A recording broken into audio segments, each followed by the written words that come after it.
All right, we're out here getting ready to go harvest. We got our tractor out here. I told you guys we bought a couple new things last week. One was the drone, which you can see the video up here.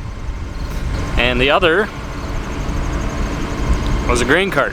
What we use this for is in the field from the combine to the grain cart, and then the combine doesn't have to stop running. And then we take the grain from the grain cart into our trucks. That way the trucks don't have to go into the field, the combine doesn't have to stop running. The grain cart is just kind of the rabbit and goes back and forth between the combine and the trucks. This is a big help in efficiency.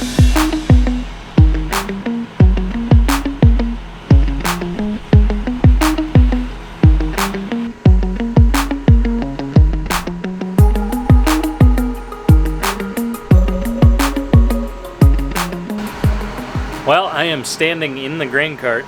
As you can see, it's pretty big. This grain cart holds 1,000 bushels of grain, which is the same amount as our semi holds. So when this is full, we can fill the full semi. That really saves time, and especially when the elevator's closed and we can't get in, we can fill this up, and then in the morning, gives us another load to go right away. This just improves efficiency a lot, and time is money when you're farming because of weather. You never know what's coming, so you want to get your crop out as soon as you can so the quality is good and you get the most for your crop that way. On this cart, these wheels you can actually move in and out. This cart has a roll tarp. That's what this pole is, which covers the whole cart, so if it's raining or it's sitting outside you can cover it up.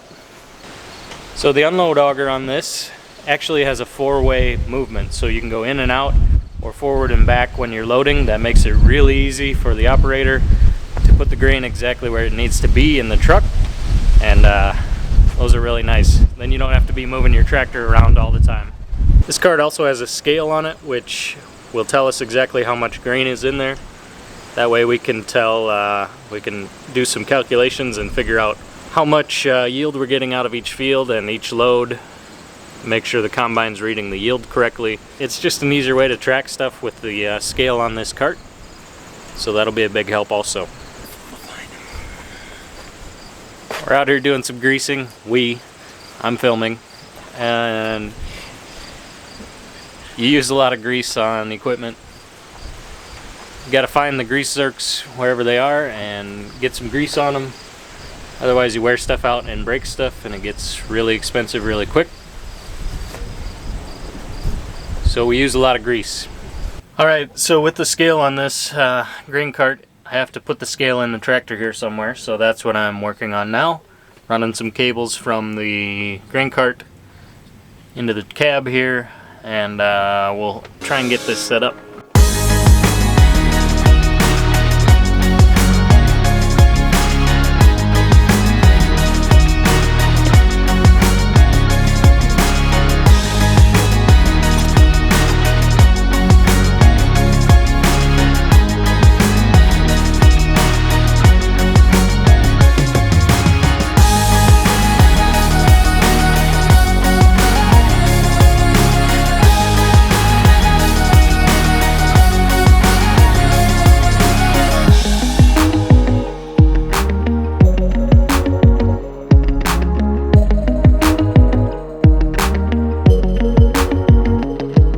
Alright, we're just getting ready to go out in the field and start beans. At least try them and see what the moisture is.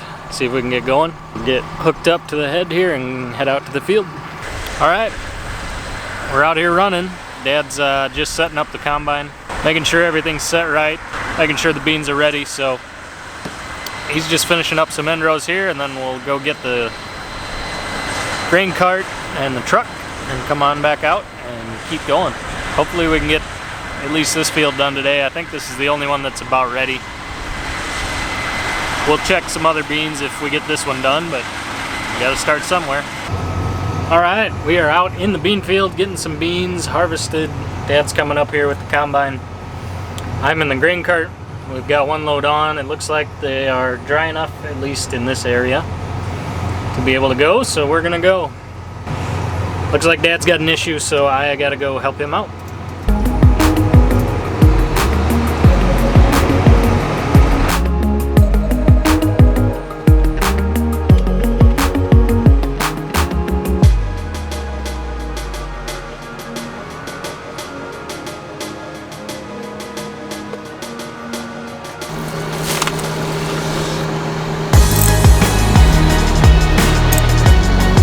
Rough area.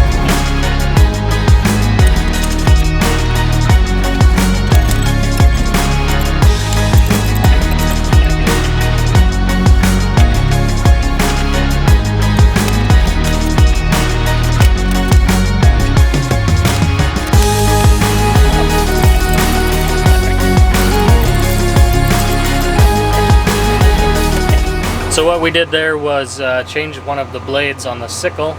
The sickle is basically a long blade. It's basically a long blade, but it's got teeth on it, and each blade is a cutting blade. So there's a bunch of different smaller blades on the large blade.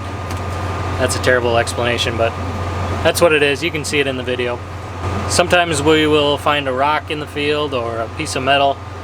You do find that stuff, and they're not real gentle on a blade that's going back and forth really fast. So they do break, but we got to replace them. That's a pretty common thing, but that's what we were doing there.